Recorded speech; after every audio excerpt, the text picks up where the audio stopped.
Next day. I met up with Jesus and Math at their morning meeting. Math has left for Nazareth to look after Mary, and the son graciously accepted me as his new guardian angel. He received news of the opposition's manoeuvres without comment. I spent the rest of the day following him and his ragtag bunch of followers toward the enemy-occupied lake. How slowly you humans move. We arrived at Jesus' house in Capernaum some while after sunset. The following morning. I am waiting at the usual spot while Jesus climbs the hill for his pre-breakfast briefing with my boss and myself. Michael is beside me, carefully studying the Lake of Galilee and its shores with his tactical eye. There are literally thousands of opposition spirits slithering and sliding on the surface of the water. Some appear to be enjoying themselves. Most are simply far more terrified of their leader than they are of the thin liquid below them. I know that Michael is trying to work out a strategy for defeating this awful army should it come to a straight fight. What he does not know is that the conversation that I overheard this morning as I left Jesus' house. Jesus was picking his way over a row of sleeping disciples when Simon Peter, barely awake, raised his head and inquired, "What are we doing today, boss?" "Let's go over to the other side of the lake." To which Peter responded, "I'll walk round to Bethsaida and get a boat ready." A short while later. Jesus had very little to say. With something like the skill of a poker player, he did not give away either his thoughts or his feelings. Michael could not restrain himself and pointed out the horde of opposition spirits below us. "What do you intend to do?" he asked. "There is a man in the region of the Gerasenes who is suffering an enormous torment at the hands of the opposition," Jesus informed us. "He needs me." "You'll be walking there, I assume," Michael added pointedly. Jesus replied, "Peter offered to take us in his boat." I could feel a volcanic eruption building up inside my colleague. Jesus was calm. "I can see Peter's boat now, so I'd better go." Mid-morning. I checked in with my boss to see if he had any special instructions for me. He said, "Oriel, you only have one task today, and that is to restrain Michael.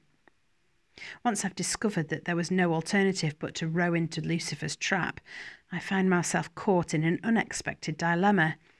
I couldn't help wondering which frightened me most, the prospect of Jesus being killed by our vile enemy, or the idea of travelling in a boat. My boss resolved the uncertainty. "Oriel, you don't have to row across the lake if you'd rather not." I didn't have to be told twice.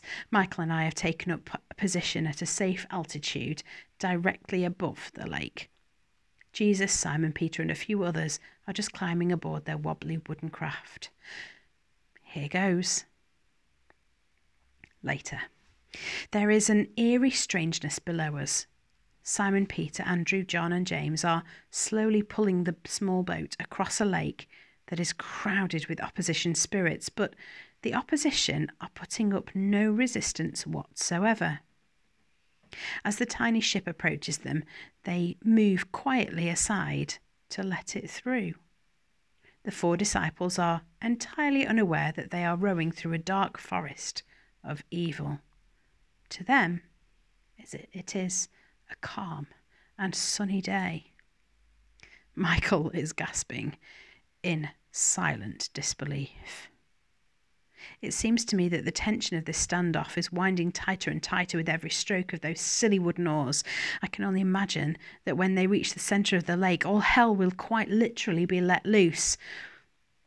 As for Jesus, for whom this demonic welcoming party has been gathered, he is fast asleep. Still later. The boat is almost in the middle of the lake and heading straight towards the leader of the opposition, who is in rapt concentration. Michael, to my utter amazement, has turned away because he can't bear to watch any longer. He asked if he could sit in my office until it's all over, but I insisted that he stay where I could see him. We might yet be caught up in an almighty battle, and if that happens, we will need Michael's strength and skill. Jesus, meanwhile, is still asleep. Later still, as soon as the disciples had reached the centre of the lake, the leader of the opposition gave a silent signal. The opposition spirits all began to jump on the thin water, each in their own chaotic rhythm, whipping up ever-growing waves and stirring vicious currents all across the lake. Above us, thick storm clouds were rolled out, depositing cascades of cold rain. While the spirits disturbed the waters with their lower halves, their upper parts blew the damp air round and round the circle of the lake. So this was the devilish plan. Nothing so simple as a battle of rival spirits, but simply to drown the Son of Mary, and in doing so to destroy the Son of God. Ignoring the dangers of the sea, I swooped down to watch the boat and its precious cargo more closely.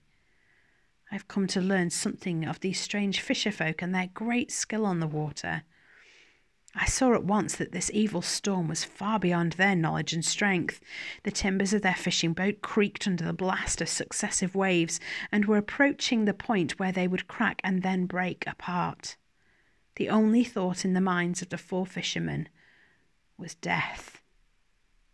And still, Jesus was asleep. Peter grabbed him, pulling him upwards, shaking him awake. "Master, Master," he shouted in that final terror that precedes the quietness of death. "Don't you care if we all drown?" Jesus looked at the lethal dance that raged all around him like a storm. Then he spoke. I'd heard that voice when he brought the universe into being. It was neither the great song imagined by poets nor the big bang of scientific reason. It was a clear command of such authority that nothingness had no alternative but to become something.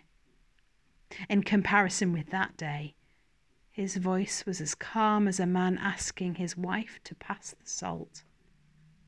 But it was, nonetheless, the voice of the Creator. First, he spoke to the air. "Be quiet." Then he spoke to the water. "Be still."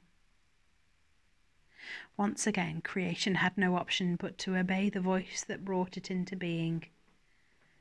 The air was now unmoved by the limbs of the frantic spirits, and the sea set like smooth concrete beneath their pounding feet. The only movement in the entire sea was the gentle rocking of the boat as it settled into stillness. Jesus looked at his 4 wind-whipped companions and calmly asked, "Could you not trust me?" He then looked up at me above his head and said, "Oriel, there is no need to fear someone who can only destroy the human body." Then he added, "Couldn't you trust me either?" That question is still echoing round my mind as the fishing boat pulls its way toward the far shore and a myriad despondent spirits slide back onto the safety of dry land. Why could I not trust him?